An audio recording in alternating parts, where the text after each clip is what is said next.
बेटियां उनके घर में भी है। आप समझ लो कि जब यौन शोषण के मुक्त की इनके इतिहास देखो आप, राम मंदिर की अगुवाई करने वाला नेता चिन्मयानंद नंगा होकर के अपने कॉलेज की बेटियों से मालिश करवाते, उसका वीडियो वायरल हो रहा है। उस पीड़िता को सुप्रीम कोर्ट जाना पड़ा मुकदमा दर्ज कराने के लिए। उत्तर प्रदेश में इनका एक विधायक है कुलदीप सेंगर, उसने अपनी चचेरी बहन का बलात्कार किया। उस बेटी को मुकदमा दर्ज कराने के लिए योगी के आवास के बाहर आत्मदाह करने के लिए विवश होना पड़ा। उसके पिता की हत्या कर दी गई, उसके चाचा को जेल में डलवा दिया गया, उसकी मौसी और उसकी चाची की हत्या करा दी, वो और उसका वकील मरणासन है। ये बेटियां ओलंपिक पदक विजेता, इन्हें सुप्रीम कोर्ट जाके मुकदमा दर्ज कराना पड़ा। इनके यहाँ नारी के लिए सम्मान स्थान है। मैं ये बात इसलिए कह रहा हूँ, कम से कम इनके समर्थकों को भी सोचना चाहिए। बेटियां तुम्हारे घर में भी है, माँ बहनें तुम्हारे घर में भी है, पर मेरी चिंता एक और भी है।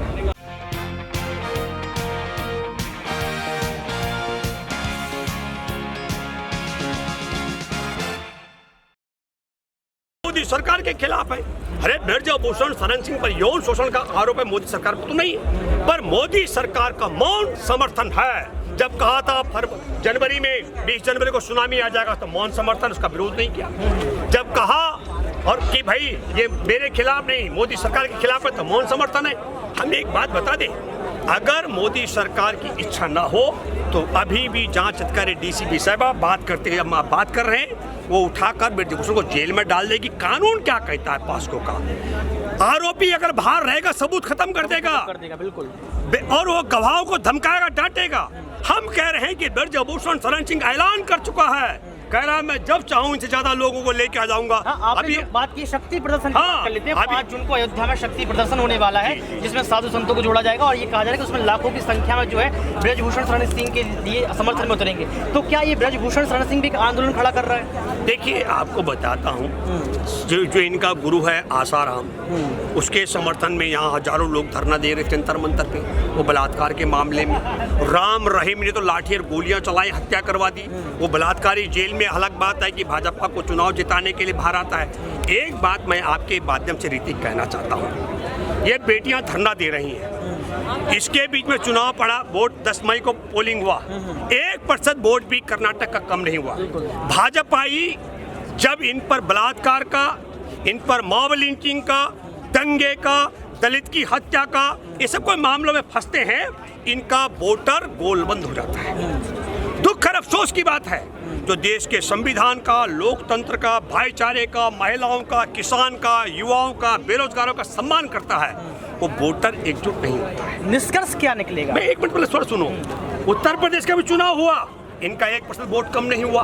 हम ये कह रहे हैं इनका वोटर इकट्ठा होता है, वो इकट्ठे हो सकते हैं जब वो वोट डालने के लिए माँ बहनें उनके घर में भी हैं, बेटियां उनके घर में भी है। आप समझ लो कि जब यौन शोषण के मुक्त की इनके इतिहास देखो आप, राम मंदिर की अगुवाई करने वाला नेता चिन्मयानंद नंगा होकर के अपने कॉलेज की बेटियों से मालिश करवाते, उसका वीडियो वायरल हो रहा है। उस पीड़िता को सुप्रीम कोर्ट जाना पड़ा मुकदमा दर्ज कराने के लिए। उत्तर प्रदेश में इनका एक विधायक है कुलदीप सेंगर, उसने अपनी चचेरी बहन का बलात्कार किया। उस बेटी को मुकदमा दर्ज कराने के लिए योगी के आवास के बाहर आत्मदाह करने के लिए विवश होना पड़ा। उसके पिता की हत्या कर दी गई, उसके चाचा को जेल में डलवा दिया गया, उसकी मौसी और उसकी चाची की हत्या करा दी, वो और उसका वकील मरणासन है। ये बेटियां ओलंपिक पदक विजेता, इन्हें सुप्रीम कोर्ट जाके मुकदमा दर्ज कराना पड़ा। इनके यहाँ नारी के लिए सम्मान स्थान है। मैं ये बात इसलिए कह रहा हूँ, कम से कम इनके समर्थकों को भी सोचना चाहिए। बेटियां तुम्हारे घर में भी है, माँ बहनें तुम्हारे घर में भी है, पर मेरी चिंता एक और भी है।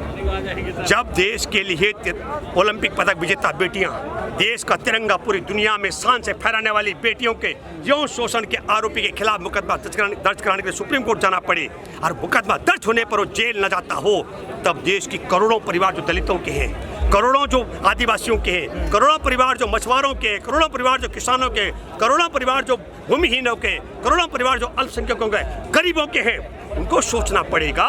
उनकी बेटियों के साथ यौन शोषण होगा इनके राज में, तो कहाँ कपिल सिब्बल जैसे वकील मिलेंगे, जंतर मंतर में कैसे आएंगे, सुप्रीम कोर्ट कैसे जाएंगे, मुकदमा दर्ज होगा कि नहीं और गिरफ्तार होंगे कि नहीं। व्यवस्था वही चाहिए थी, चाहे आसाराम जैसा जिसकी चौखट पर नरेंद्र मोदी मत्था टेकता था, वो जेल में सजा भुगत रहा है बलात्कार के आरोप में, और आज ये छुट्टा सांड की तरह घूम रहा है। जिसने यौन शोषण के मामले में मुकदमे दर्ज है, तब मैं ये कहना चाहता हूँ, ये उन सब लोगों के लिए सबक है। मैं अपील करता हूँ जो इनके भक्ति में आ रहे हैं, इनके बहकाव में आ रहे हैं, और मैं ये कहना चाह रहा हूँ जनवरी तक लटकाएंगे ये जनवरी में बोलने वाले हैं ऋतिक कि कोई बात नहीं है, देश की बेटियों का यौन शोषण किया, पर ये मंदिर बनवाने वाला था कार्यकर्ता। चिन्मयानंद ने अगर नंगी ढगन होके तेल मालिश करवाई तो ये मंदिर बनवाने वाला था। तो देश को तय करना है कि मंदिर बनाने के नाम पर देश की बेटियों का यौन शोषण, बलात्कारियों को तुम सत्ता में देखना चाहते हो कि नहीं, या जेल में देखना चाहते हो, तुमको तय करना चाहिए। क्योंकि इसी को कहते हैं लोकतंत्र की हत्या। कहा जाता है कि जो स्त्री का दर्द नहीं समझते हम उन्हें मर्द नहीं समझते, लेकिन अब मर्द कहाँ है ये भी बड़ा सवाल है। क्योंकि लगातार देखा जाए 1 महीना हो चुका है और लगातार विनेश फोगाट की बात कर लो, साक्षी मलिक की बात कर लो, तमाम महिला खिलाड़ियों की बात कर लो, उनका यहाँ पर बैठना ये निंदा है। क्यों? क्योंकि आप देख सकते हैं कि वो एक सेलिब्रिटी खिलाड़ी हैं और खिलाड़ियों के जब सम्मान की बात आती है तो पूरा देश उमड़ जाता है। विपक्ष की पार्टियां आ चुकी हैं, यहाँ पर देखा जाए तो खाप पंचायत आ चुकी है, किसान आ चुके हैं, विपक्षी नेता के साथ साथ तमाम जनता हर एक राज्य से पहुंच रही है। बहुत खूब भूपेंद्र जी ने ये बातें रखी हैं, पूरे सबूतों के साथ बताया है कि आखिर क्या कुछ हुआ था, इतिहास खोल दिया। लेकिन अब देखना ये पड़ेगा इस इतिहास का प्रभाव क्या केंद्र सरकार पर पड़ेगा, क्या सच में। एक और बताता हूँ, जब ये मनमोहन सिंह जी की सरकार थी तब महिलाओं के मामले को संविधान के मुताबिक सुना जाता था, इसलिए आसाराम जेल में है। अभी हमारे देश महिला के मामले में संविधान की बजाय देश संघ के विधान से चलाया जा रहा है, इसलिए अनदेखी हो रही है एक मामले में।